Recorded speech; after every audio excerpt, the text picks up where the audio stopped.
പ്രിയപ്പെട്ടവരെ, ദയവ് ചെയ്ത് ഇതൊന്ന് കേൾക്കൂ. ഇപ്പോൾ ഏകദേശം വൈകുന്നേരം 7:25 പതിവില്ലാത്ത വിധം ജോലി തിരക്കുണ്ടായിരുന്ന ഒരു ദിവസം ഒറ്റയ്ക്ക് വീട്ടിലേക്ക് മടങ്ങുകയാണെന്നും സങ്കല്പിക്കൂ. നിങ്ങൾ യഥാർത്ഥത്തിൽ വളരെയധികം ക്ഷീണിതനും നിരാശനുമായി ആകെ താറുമാറായിരിക്കുകയാണ്. പെട്ടെന്ന് ഒരു കലശലായ വേദന നെഞ്ചിൽ നിന്ന് കൈകളിൽ പടർന്നു താടി വരെയെത്തുന്നതായി അനുഭവപ്പെടുകയും ചെയ്യുന്നു. തൊട്ടടുത്തുള്ള ആശുപത്രിയിലേക്ക് ഏകദേശം ഇനിയും 5 കിലോമീറ്റർ ദൂരമുണ്ട്.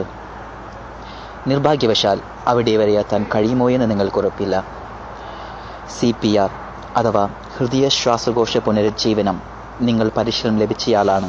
പക്ഷേ നിങ്ങളെ അതഭ്യസിച്ചയാൾ അത് നിങ്ങളിൽ സ്വയം എങ്ങനെ പ്രാവർത്തികമാക്കാം എന്നുള്ളത് പഠിപ്പിച്ചു തന്നിരുന്നില്ല. ഒറ്റയ്ക്കുള്ളപ്പോൾ എങ്ങനെ ഹൃദയാഘാതം അതിജീവിക്കാം? കാരണം ഹൃദയാഘാതമുണ്ടാകുമ്പോൾ പലരും പരസഹായം ലഭിക്കാൻ സാധ്യതയില്ലാത്ത വിധം ഒറ്റയ്ക്കായിരിക്കും. അസാധാരണമായി മിടിക്കുന്ന ഹൃദയവും ക്ഷയിച്ചുകൊണ്ടിരിക്കുന്ന ബോധത്തിനുമിടയിൽ പുനരുജ്ജീവനത്തിന് ഏകദേശം 10 സെക്കൻഡ് കിട്ടാനേ സാധ്യതയുള്ളൂ. എന്നാൽ ഇവർക്ക് സ്വയം ചെയ്യാൻ കഴിയുന്ന ഒരു കാര്യം തുടർച്ചയായി ശക്തമായി ചുമയ്ക്കുകയെന്നുള്ളത്. ഓരോ ചുമയ്ക്ക് മുൻപും ദീർഘശ്വാസം എടുക്കുകയും നെഞ്ചിൽ നിന്ന് കഫമുണ്ടാവുന്ന തരത്തിൽ ദീർഘവും ശക്തവുമായിരിക്കുകയും വേണം.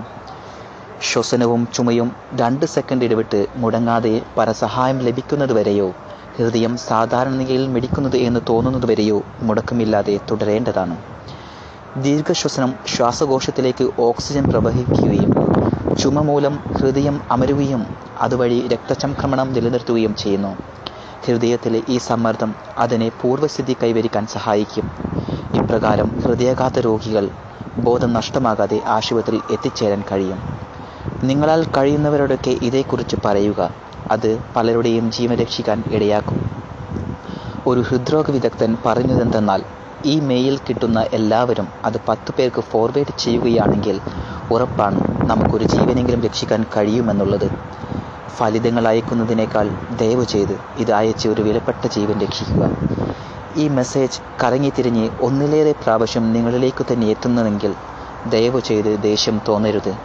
നിങ്ങളുടെ നന്മയുദ്ദേശിക്കുന്ന, നിങ്ങൾക്ക് ഹൃദയാഘാതത്തിൽ നിന്ന് എങ്ങനെ രക്ഷ നേടാം എന്ന് വീണ്ടും വീണ്ടും ഓർമ്മിപ്പിക്കുന്ന സുഹൃത്തുക്കൾ ഉള്ളതിൽ സന്തോഷിക്കുകയും അഭിമാനിക്കുകയുമാണ് വേണ്ടത്.